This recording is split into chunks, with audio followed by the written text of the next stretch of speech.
A health system, healthcare system or healthcare system is an organization of people, institutions, and resources that delivers healthcare services to meet the health needs of target populations. There is a wide variety of health systems around the world, with as many histories and organizational structures as there are countries. Implicitly, countries must design and develop health systems in accordance with their needs and resources, although common elements in virtually all health systems are primary healthcare and public health measures. In certain countries, the orchestration of health system planning is decentralized, with various stakeholders in the market assuming responsibilities. In contrast, in other regions, a collaborative endeavor exists among governmental entities, labor unions, philanthropic organizations, religious institutions, or other organized bodies, aimed at the meticulous provision of healthcare services tailored to the specific needs of their respective populations. Nevertheless, it is noteworthy that the process of healthcare planning is frequently characterized as an evolutionary progression rather than a revolutionary transformation. As with other social institutional structures, health systems are likely to reflect the history, culture, and economics of the states in which they evolve. These peculiarities bedevil and complicate international comparisons and preclude any universal standard of performance. Goals. According to the World Health Organization, WHO, the directing and coordinating authority for health within the United Nations system, healthcare systems' goals are good health for the citizens, responsiveness to the expectations of the population, and fair means of funding operations. Progress towards them depends on how systems carry out four vital functions: provision of healthcare services, resource generation, financing, and stewardship. Other dimensions for the evaluation of health systems include quality, efficiency, acceptability, and equity. They have also been described in the United States as the 5 C's: cost, coverage, consistency, complexity, and chronic illness. Also, continuity of healthcare is a major goal. Definitions. Often health system has been defined with a reductionist perspective. Some authors have developed arguments to expand the concept of health systems, indicating additional dimensions that should be considered. Health systems should not be expressed in terms of their components only, but also of their interrelationships. Health systems should include not only the institutional or supply side of the health system but also the population. Health systems must be seen in terms of their goals, which include not only health improvement, but also equity, responsiveness to legitimate expectations, respect of dignity, and fair financing, among others. Health systems must also be defined in terms of their functions, including the direct provision of services, whether they are medical or public health services, but also other enabling functions, such as stewardship, financing, and resource generation, including what is probably the most complex of all challenges, the health workforce. The World Health Organization defines health systems as follows. A health system consists of all organizations, people, and actions whose primary intent is to promote, restore or maintain health. This includes efforts to influence determinants of health as well as more direct health-improving activities. A health system is, therefore, more than the pyramid of publicly owned facilities that deliver personal health services. It includes, for example, a mother caring for a sick child at home, private providers, behavior change programs, vector control campaigns, health insurance organizations, occupational health and safety legislation. It includes intersectoral action by health staff, for example, encouraging the Ministry of Education to promote female education, a well-known determinant of better health. Financial resources. There are generally 5 primary methods of funding health systems. General taxation to the state, county, or municipality. National health insurance. Voluntary or private health insurance. Out-of-pocket payments. Donations to charities. Most countries' systems feature a mix of all 5 models. One study based on data from the OECD concluded that all types of healthcare finance are compatible with an efficient health system.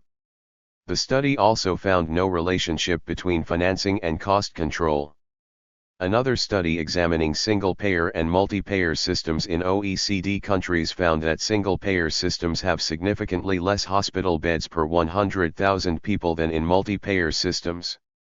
The term health insurance is generally used to describe a form of insurance that pays for medical expenses. It is sometimes used more broadly to include insurance covering disability or long-term nursing or custodial care needs. It may be provided through a social insurance program, or from private insurance companies.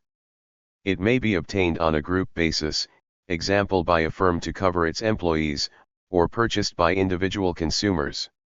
In each case, premiums or taxes protect the insured from high or unexpected healthcare expenses. Through the calculation of the comprehensive cost of healthcare expenditures, it becomes feasible to construct a standard financial framework, which may involve mechanisms like monthly premiums or annual taxes. This ensures the availability of funds to cover the healthcare benefits delineated in the insurance agreement. Typically, the administration of these benefits is overseen by a government agency, a nonprofit health fund, or a commercial corporation. Many commercial health insurers control their costs by restricting the benefits provided, by such means as deductibles, co-payments, co-insurance, policy exclusions, and total coverage limits. They will also severely restrict or refuse coverage of pre-existing conditions. Many government systems also have co-payment arrangements, but express exclusions are rare or limited because of political pressure. The larger insurance systems may also negotiate fees with providers. Many forms of social insurance systems control their costs by using the bargaining power of the community they are intended to serve to control costs in the healthcare delivery system. They may attempt to do so by, for example, negotiating drug prices directly with pharmaceutical companies, negotiating standard fees with the medical profession, or reducing unnecessary healthcare costs. Social systems sometimes feature contributions related to earnings as part of a system to deliver universal health care, which may or may not also involve the use of commercial and non-commercial insurers. Essentially, the wealthier users pay proportionately more into the system to cover the needs of the poorer users, who therefore contribute proportionately less. There are usually caps on the contributions of the wealthy and minimum payments that must be made by the insured, often in the form of a minimum contribution, similar to a deductible in commercial insurance models. In addition to these traditional healthcare financing methods, some lower-income countries and development partners are also implementing non-traditional or innovative financing mechanisms for scaling up delivery and sustainability of healthcare, such as micro-contributions, public-private partnerships, and market-based financial transaction taxes.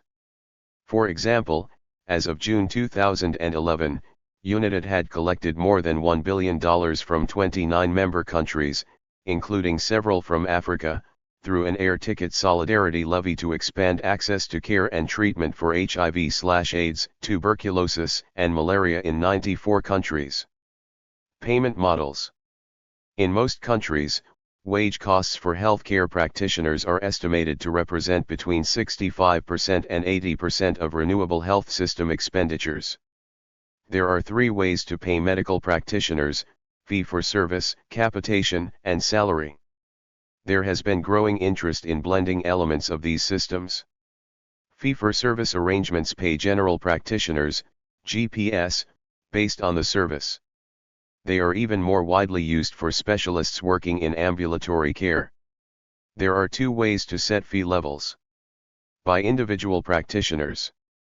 Central negotiations, as in Japan, Germany, Canada, and in France, or hybrid model, such as in Australia, France's Sector 2, and New Zealand, where GPS can charge extra fees on top of standardized patient reimbursement rates. In capitation payment systems, GPS are paid for each patient on their list, usually with adjustments for factors such as age and gender.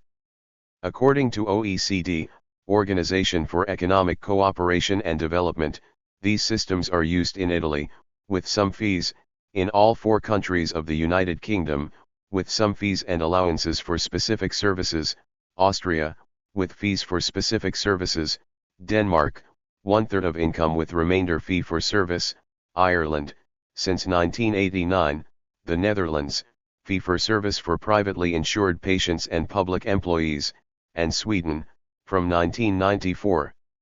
Capitation payments have become more frequent in managed care environments in the United States. According to OECD, capitation systems allow funders to control the overall level of primary health expenditures, and the allocation of funding among GPS is determined by patient registrations.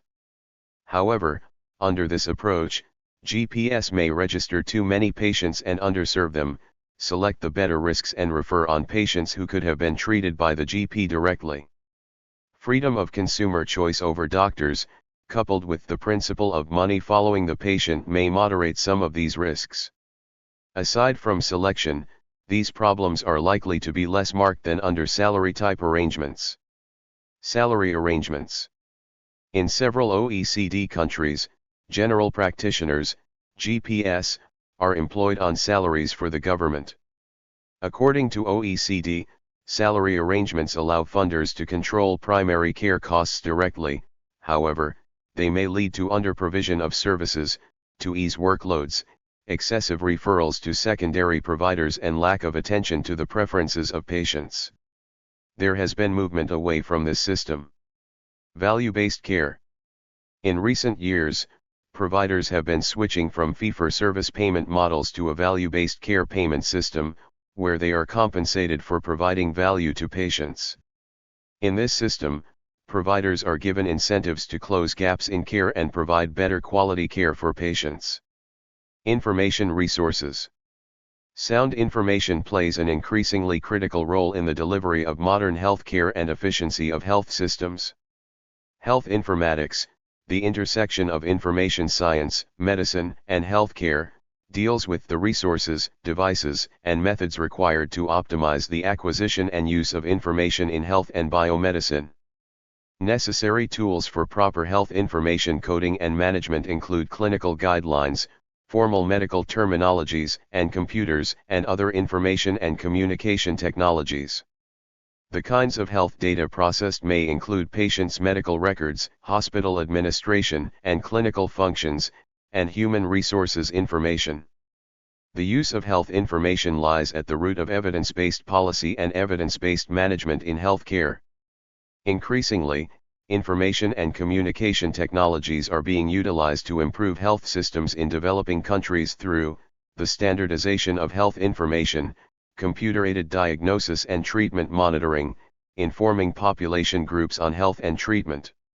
The management of any health system is typically directed through a set of policies and plans adopted by government, private sector business and other groups in areas such as personal health care delivery and financing, pharmaceuticals, health human resources, and public health. Public health is concerned with threats to the overall health of a community based on population health analysis. The population in question can be as small as a handful of people, or as large as all the inhabitants of several continents, for instance, in the case of a pandemic. Public health is typically divided into epidemiology, biostatistics, and health services. Environmental, social, behavioral, and occupational health are also important subfields. Today, most governments recognize the importance of public health programs in reducing the incidence of disease, disability, the effects of aging and health inequities, although public health generally receives significantly less government funding compared with medicine. For example, most countries have a vaccination policy, supporting public health programs in providing vaccinations to promote health. Vaccinations are voluntary in some countries and mandatory in some countries. Some governments pay all or part of the costs for vaccines in a national vaccination schedule. The rapid emergence of many chronic diseases, which require costly long-term care and treatment, is making many health managers and policymakers re-examine their healthcare delivery practices. An important health issue facing the world currently is HIV/AIDS. Another major public health concern is diabetes. In 2006, according to the World Health Organization, at least 171 million people worldwide had diabetes. Its incidence is increasing rapidly, and it is estimated that by 2030, this number will double. A controversial aspect of public health is the control of tobacco smoking, linked to cancer and other chronic illnesses. Antibiotic resistance is another major concern, leading to the re-emergence of diseases such as tuberculosis. The World Health Organization, for its World Health Day 2011 campaign, called for intensified global commitment to safeguard antibiotics and other antimicrobial medicines for future generations. Health systems performance. Since 2000, more and more initiatives have been taken at the international and national levels in order to strengthen national health systems as the core components of the global health system. Having this scope in mind, it is essential to have a clear, and unrestricted, vision of national health systems that might generate further progress in global health. The elaboration and the selection of performance indicators are indeed both highly dependent on the conceptual framework adopted for the evaluation of the health system's performance. Like most social systems, health systems are complex adaptive systems where change does not necessarily follow rigid management models.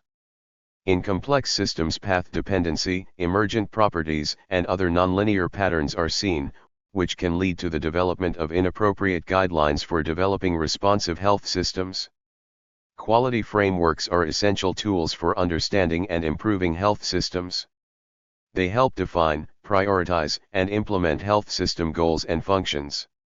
Among the key frameworks is the World Health Organization's Building Blocks model, which enhances health quality by focusing on elements like financing, workforce, information, medical products, governance, and service delivery.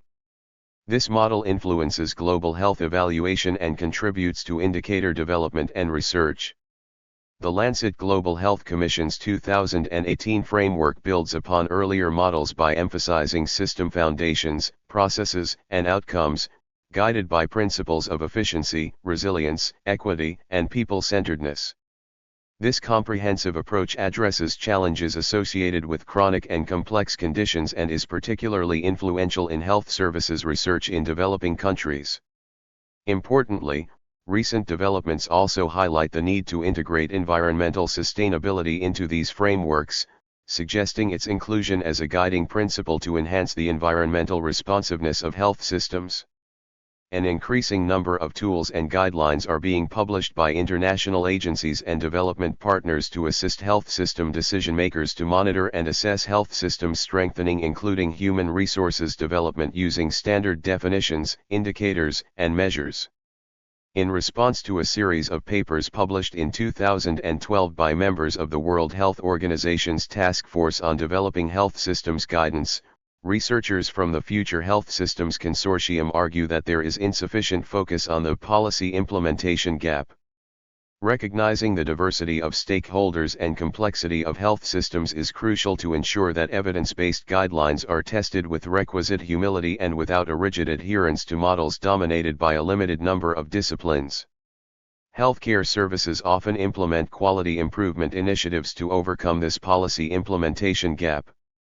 Although many of these initiatives deliver improved healthcare, a large proportion fail to be sustained. Numerous tools and frameworks have been created to respond to this challenge and increase improvement longevity.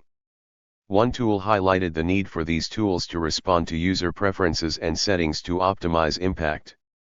Health Policy and Systems Research, HPSR, is an emerging multidisciplinary field that challenges disciplinary capture by dominant health research traditions, arguing that these traditions generate premature and inappropriately narrow definitions that impede rather than enhance health systems strengthening.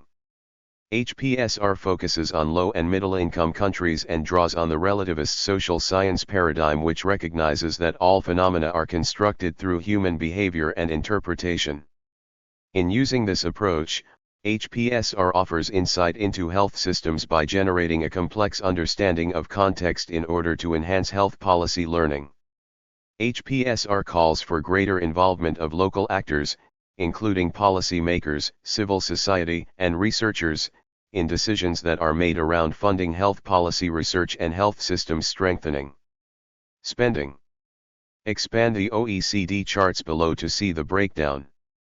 Government/compulsory, government spending and compulsory health insurance. Voluntary, voluntary health insurance and private funds such as households' out-of-pocket payments, NGOs and private corporations. They are represented by columns starting at 0. They are not stacked. The two are combined to get the total. At the source you can run your cursor over the columns to get the year and the total for that country. Click the Table tab at the source to get 3 lists, one after another, of amounts by country, total, government/compulsory, and voluntary. Health systems can vary substantially from country to country, and in the last few years, comparisons have been made on an international basis.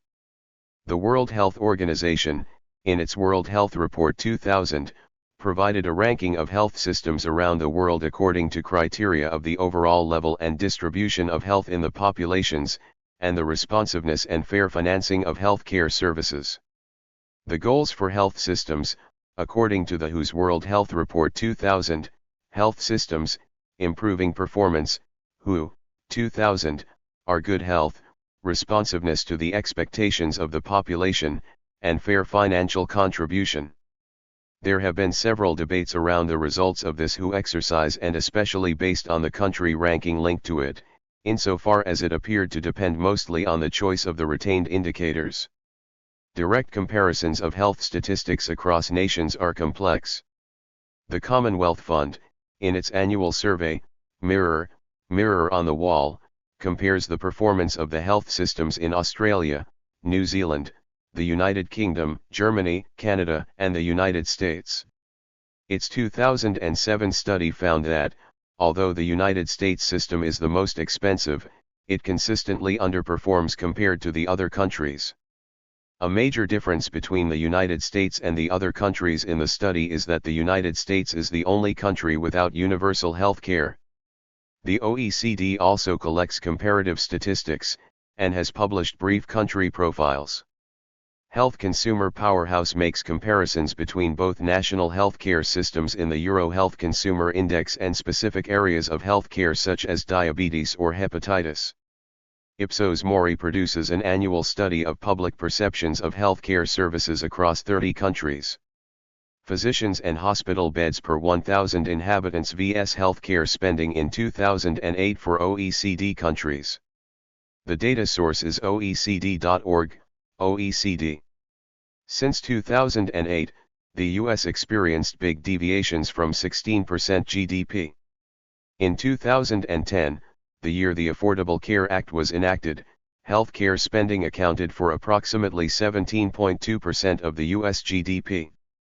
By 2019, before the pandemic, it had risen to 17.7%. During the COVID-19 pandemic, this percentage jumped to 18.8% in 2020, largely due to increased healthcare costs and economic contraction. Post-pandemic, healthcare spending relative to GDP declined to 16.6% by 2022. Thank you for watching this video.